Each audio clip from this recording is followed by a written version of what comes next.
তো বাংলাদেশ কি আসলে জিততে পারবে? বাংলাদেশ তা কই এমন কও। কও যেটা মন রাখছে এটাই কও।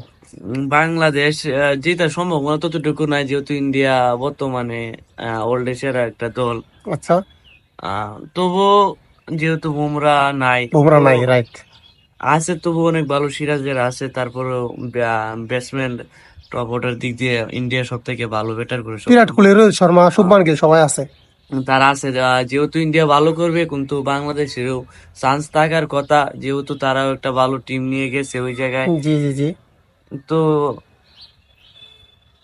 হাড্ডাডি না হইলেও একটা চান্স আছে বাংলাদেশে আচ্ছা, জিতার। বাংলাদেশের কত পার্সেন্ট চান্স দেখতে পাচ্ছেন আপনি? বাংলাদেশ যদি পোলিং এর মাঝে প্রথম তাদের টপ অর্ডারকে ফালাই দিতে পারে, তাহলে বাংলাদেশের চান্স বলা যায় বলা যায়, হ্যাঁ হ্যাঁ। আছে। যদি টপ অর্ডারকে ইন্ডিয়ার আউট করতে পারে তাহলে বাংলাদেশের চান্স আছে। চান্স আছে। আর আচ্ছা, যদি টপ অর্ডারে যদি পার্টনারশিপ বা বড় দলটা রান করে নেয়, তাহলে বাংলাদেশের পক্ষে অসম্ভব হয়ে যাবে। মানে আপনি বলতে চাচ্ছেন বিরাট কোহলি, রোহিত শর্মা যদি দাঁড়ায় যায়? হ্যাঁ, তাহলে সমস্যা হয়ে যায়।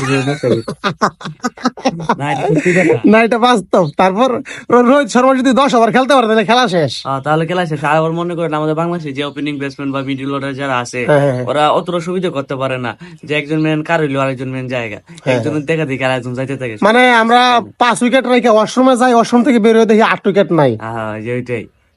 আর হ্যাঁ, এই ম্যাচের সমীকরণ যদি প্রথম ওপেনিংটা জুটি না বাঁধে তারে বা উইকেট ফালতারে আবার 170 বা 60-এর আগে অল আউট বা ওভারটি কাভার দিতে পারে, আচ্ছা, তাহলে একটা চান্স থাকবে। আচ্ছা, কত যদি ফার্স্ট ব্যাটিং করে ইন্ডিয়া, ইন্ডিয়ারে কত রানের মধ্যে আটকাইতে পারলে বাংলাদেশের একটা সুযোগ থাকবে? সর্বোচ্চ 160 বা 70 রান। এটা তো T20 না, one day match. One day match. জি জি জি। যে T20 না, যে উনি 160-70 মধ্যে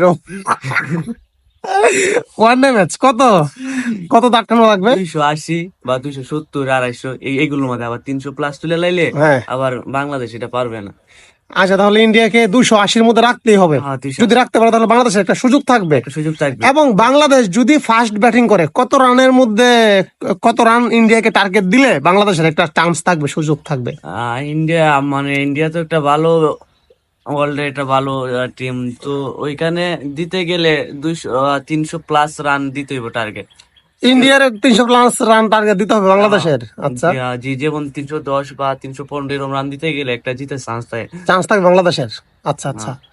এর মানে 300 নিচে রাখলে বাংলাদেশের কোনো চান্স এখানে নাই। চান্স আছে বলতে, এটা তো যে ব্যাটিং এর উপর নির্ভরশীল। ব্যাটিং এর উপর নির্ভরশীল। বাংলাদেশে তো এমন হইতে পারে 250 রান নিতে পারে। হ্যাঁ, এমন বেশ। আবার ইন্ডিয়ার যদি এমন হইতে পারে 250 রানও ভাগতে পারে। এটা তো পুরাটা মাঠ বা পিচের উপর। আচ্ছা, ওকে, পিচের উপর, পিচ কন্ডিশন কেমন হবে আমরা জানি না। আচ্ছা, বাংলাদেশের বোলার তাসকিন আহমেদ, মুস্তাফিজুর রহমানরা আছে, কে ভালো করার সম্ভাবনা বেশি? তাস কিন্তু এখন সব সময় মোটামুটি ভালোই করতেছে। রেগুলার, হ্যাঁ। আইপিএলও এটা ভালো খেলছে প্রত্যেকটা ম্যাচেই। তো তানজিদ তামিমও আছে। আছে আছে আছে আছে। আছে হ্যাঁ হ্যাঁ সাকিব হ্যাঁ। বোলিং, তানজিদ হাসান সাকিবও আছে। আছে, হ্যাঁ হ্যাঁ তো আহ, যদি প্রথম 6 ওভার কথা বলতে হয়, তাহলে ওই তাসকিন ভালো করবে। প্রথম 6 ওভারের মধ্যে। হ্যাঁ, আচ্ছা আচ্ছা। তারপর তো মুস্তাফিজুর আছে এই কাটার, তারপর তানজিম হাসান, সাকিব আছে।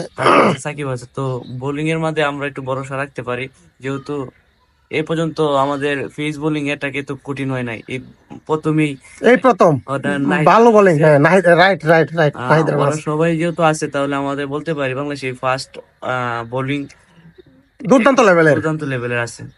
আচ্ছা, তো আমরা আশাবাদী, হ্যাঁ। আশাবাদ। ওকে, আপনাকে অসংখ্য অসংখ্য ধন্যবাদ।